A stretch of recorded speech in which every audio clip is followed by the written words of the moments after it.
शङ्करं शङ्कराचार्यं केशवं बादरायणं सूत्रभाष्यकृतौ वन्दे भगवन्तौ पुनः पुनः। ईश्वरो गुरुरात्मेति मूर्तिभेदविभागिने व्योमवद्व्याप्तदेहाय दक्षिणामूर्तये नमः। శ్రీమద్భగవద్గీత 24, 25వ శ్లోకం చూస్తూ ఉన్నాము.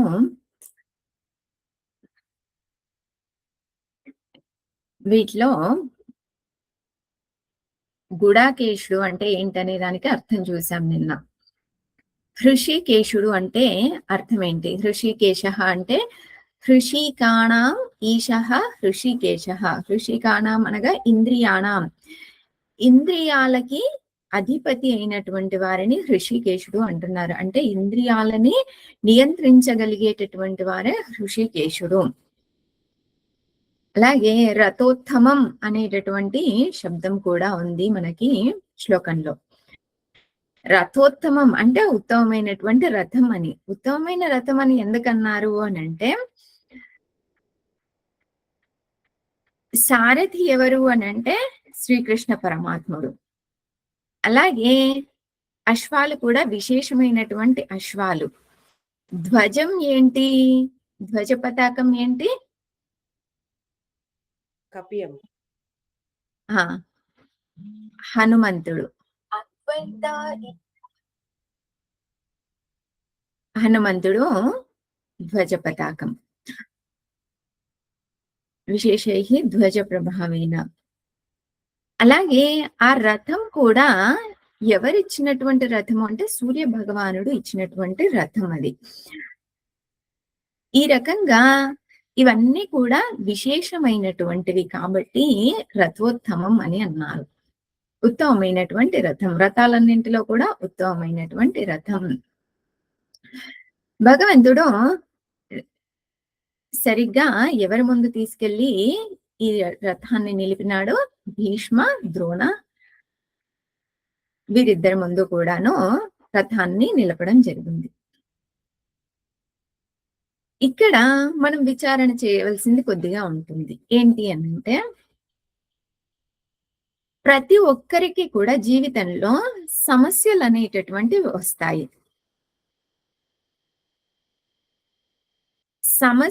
రాబోయే సమస్యని మనము ఊహించగలుగుతామా? ఎటువంటి సమస్య వస్తుంది అని? లేదు. అర్జునుడు ఎందుకోసం వచ్చాడు? అక్కడికి యుద్ధం చేయడానికి వచ్చాడు. అక్కడ ఉన్నటువంటిది భీష్మ పితామహులు, ద్రోణాచార్యులు అనేటువంటి విషయం తెలియదా యుద్ధానికి రావడానికి ముందు అని అంటే తెలుసు. అయినప్పటికీ కూడాను వాళ్ళిద్దరి ముందు రథాన్ని నిలిపినప్పుడు అర్జునుడు, నేను ఈ యుద్ధం చెయ్యను, ఈ యుద్ధం చెయ్యడం వలన నాకు దుఃఖమే మిగులుతుంది, కాబట్టి నాకు ఇది వద్దు, నేను సన్యాసం తీసుకుంటాను అని చెప్పేసి అర్జునుడు చెబుతాడు. తర్వాత శ్లోకాల్లో మనం చూస్తాం ఇది. దానికి ముందు ఇంట్రొడక్షన్ గా ఉంటే అది స్పష్టమవుతుంది. మనం కూడా మన జీవితంలో ఏం చేస్తామంటే ఏదో ఒక ప్రాజెక్ట్ ని చేపడతాం, తీసుకుంటాం. మధ్యలోకి వచ్చేటప్పటికి ఏమవుతుంది అనంటే, ఇది చెయ్యడానికి నాకు సామర్థ్యం లేదనో, లేదు అనంటే దీని వలన నాకు ఇంకా ఎక్కువ దుఃఖం కలుగుతుంది కాబట్టి నేను దీన్ని వదిలిపెట్టాలను, ఈ రకంగా ఆలోచిస్తూ ఉంటాం. మధ్యలో ఏదైనా చిన్న సమస్య వచ్చింది అని అంటే ఏం చేస్తాం? దాన్ని వదిలేయాలి అని అనుకుంటాం. ఇప్పుడు అర్జునుడు కూడా ఏం చేశాడు? భీష్మ పితామహుడు, ద్రోణాచార్యుడు వీళ్ళిద్దరి మీద ఉన్నటువంటి అభిమానంతో, వాళ్ళిద్దరి మీద ఉన్నటువంటి ప్రేమతో ఆ యుద్ధాన్ని ఆపేయాలి అని అనుకున్నాడు. లేదా యుద్ధం చెయ్యకూడదు, వెళ్ళి తిరిగి వెనక్కి వెళ్ళిపోవాలి అని అనుకున్నాడు అర్జునుడు. మన జీవితంలో కూడా సమస్యలు వచ్చినప్పుడు మనం కూడా చేసే కార్యాన్ని వదిలిపెట్టాలి అని అనుకుంటాము, ముందుకు వెళ్ళకుండా. ఇది ప్రతి ఒక్కరి జీవితంలో ఏదో ఒక సమయంలో రాకుండా ఉండదు. ప్రతి ఒక్కరికి ఈ సమస్య అనేటువంటిది ఎదురవుతుంది. అయితే ఇక్కడ అర్జునుడి విషయంలో ఏంటంటే, భగవంతుడు ఉన్నాడు కాబట్టి భగవంతుడు జ్ఞానాన్ని ప్రసాదించాడు. ఇప్పుడు సమస్య వచ్చినప్పుడు ఆ సమస్యను తొలగించడానికి జ్ఞానాన్ని ప్రసాదించి అర్జునుడిలో ఉన్న దుఃఖాన్ని తొలగించాడు. మరి మనకి సమస్య వచ్చినప్పుడు సమస్య నుంచి బయటపడడానికి మనకు జ్ఞానాన్ని ఎవరైనా ఇవ్వగలరా? అలాగా ఒకవేళ ఎవరైనా ఇచ్చిన వాళ్ళు ఉన్నా కూడా ఆ సమయంలో మనము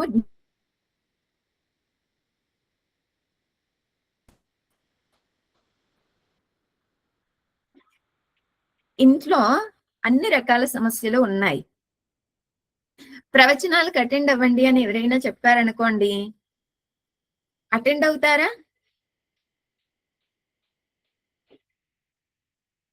వినిపిస్తోందా? వినిపిస్తుందమ్మా. కుదిరితే అవుతాము. కుదరకుండా ఉండదు. కుదిరితే అనంటే అన్నం తినడానికి కుదురుతుందా మనకి? లేదు. ఎన్ని సమస్యలున్నా 3 పూటలు భోజనం చేయడం మానేస్తున్నామా? మానడం లేదు. అదెందుకు కుదురుతుంది? ఇదెందుకు కుదరడం లేదు? అంటే క్లాస్కి వెళ్ళాలి, నేర్చుకోవాలి అనే తపన లేదు కాబట్టి. అయితే ఇక్కడ ఏంటి అనంటే, మన ఆలోచన అంతా కూడా ఆ సమస్యని వ్యావహారికంగా పరిష్కరించుకోవాలనేటువంటి ఆలోచనలో ఉన్నాం మనం. ఈ ప్రవచనాలు ఏమిస్తాయి మనకి? ఈ ప్రవచనాల్లో సమస్యకి పరిష్కారం ఉంటుందా అనంటే సమస్యకి పరిష్కారం ఉండదు. మన సమస్య ఏంటి? అయితే డబ్బులు సంపాదించాలనో లేదు అనంటే ఏదో వస్తువులు అయిపోయాయి, వస్తువులు కొనుక్కోవాలనేటువంటిదో లేదు అనంటే మానసికంగా ఏదైనా ఇబ్బందులు అనేటటువంటివి ఉన్నాయో లేదా ఆరోగ్యపరమైనటువంటి ఇబ్బందులు ఉన్నాయో, ఇటువంటివన్నీ కూడా మన సమస్యలు. ఈ సమస్యలన్నింటికి కూడా మనం పరిష్కారం ఎక్కడ వెతుకుతున్నాము అనంటే వ్యావహారికంగానే వెతుకుతూ ఉన్నాము.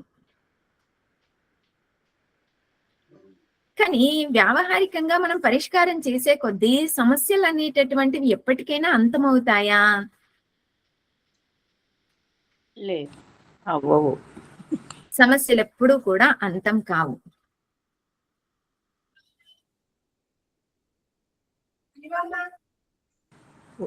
ఒకటి తర్వాత ఒకటి పుట్టుకొస్తూనే ఉంటాయి సమస్యలు అన్నవి.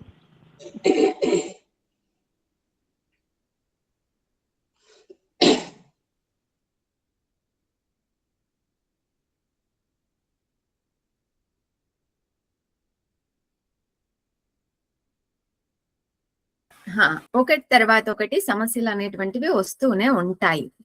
కాబట్టి ఏం చేయాలి అనంటే చూడండి, సమస్యలు రావడానికే మనం ముందుగా ప్రిపేర్ అయ్యాము అనుకోండి, అప్పుడు సమస్యలు వచ్చినప్పుడు మనం ఎదుర్కోవడానికి మన దగ్గర సామర్థ్యం ఉంటుంది. అర్జునుడిలాగా సమస్య వచ్చినప్పుడు భగవంతుడి ఉపదేశాన్ని వినడానికి అర్జునుడు సిద్ధంగా ఉన్నాడు. సమస్య వచ్చినప్పుడు భగవంతుడు ఉపదేశిస్తే అర్జునుడు వినడానికి సిద్ధంగా ఉన్నాడు. కానీ మనం అలా సిద్ధంగా ఉంటామా అనంటే మనం అలా సిద్ధంగా ఉండలేము. మనకు ఇమ్మీడియట్ గా వెంటనే సమస్యకి పరిష్కారం పూర్తవ్వాలి. అది ఏ రకంగా పూర్తవ్వాలి అనంటే, వస్తువు లేదు అనంటే వస్తువు పొందితేనే సమస్యకి పరిష్కారం అని అంటున్నాము. లేదా ధనం లేదు అనంటే ధనం పొందితేనే సమస్యకి పరిష్కారం అని అంటున్నాము. అలా అయితే భగవంతుడు యుద్ధాన్ని ఆపేసి పూర్తిగా రాజ్యాన్నంతటినీ కూడా పాండవులకు ఇచ్చేసేవాడు. అటువంటి శక్తి సామర్థ్యాలు భగవంతుడికి ఉన్నాయి. కానీ పరిష్కారం ఎక్కడ ఉంది?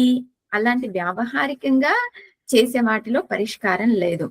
పరిష్కారం ఎక్కడ ఉంది అంటే జ్ఞానంలో మాత్రమే ఉంది పరిష్కారం. ఏ సమస్యకైనా కూడాను పరిష్కారం జ్ఞానం.